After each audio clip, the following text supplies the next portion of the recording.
Hi welcome back to my new blog. দেখো সন্ধ্যাবেলায় ready হয়ে নিয়েছি, কারণ রাখি ছিল আর একটু ভিডিওটা ছাড়তেও আজকে আমার লেট হয়ে গেল। কালকে অনেক রাত্রে এসেছি, যার জন্য মানে ছাড়া হয়নি, যার জন্য আজকে সকালবেলায় আমাকে ছাড়তে হলো ভিডিওটা। দেখো এটা হচ্ছে আমার ছেলে আর দিদি।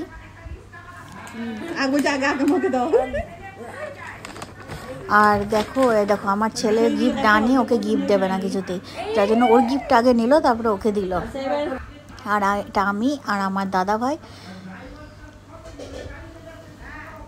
আর আমার ভাইকে অ্যাকচুয়ালি পড়াতে দেরি হয়ে গেছিলো, রাত হয়ে গিয়েছিলো পড়াতে, কারণ এক জায়গায় আমাদের পুজোও ছিল। এটা আমার হাজব্যান্ড, দিদি পড়াচ্ছেন।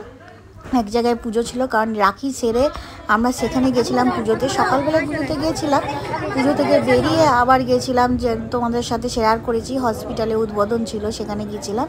তারপরে রাত্রেবেলায় আবার আসি এখানে, কারণ খিচুড়ি ভোগ ছিল। তো খিচুড়ি ভোগ তো মায়ের ছাড়াই যাবে না কিছুতে, ওই জন্য চলে এসে ভোগে বসে গেলাম। তো আমার ব্লগ যদি ছোটো ছোটো ব্লগগুলো ভালো লেগে থাকে তো প্লিজ তোমরা সাবস্ক্রাইব করে দিও, অ্যান্ড অনেক ভালোবাসা দিও। টাটা আজকের জন্য।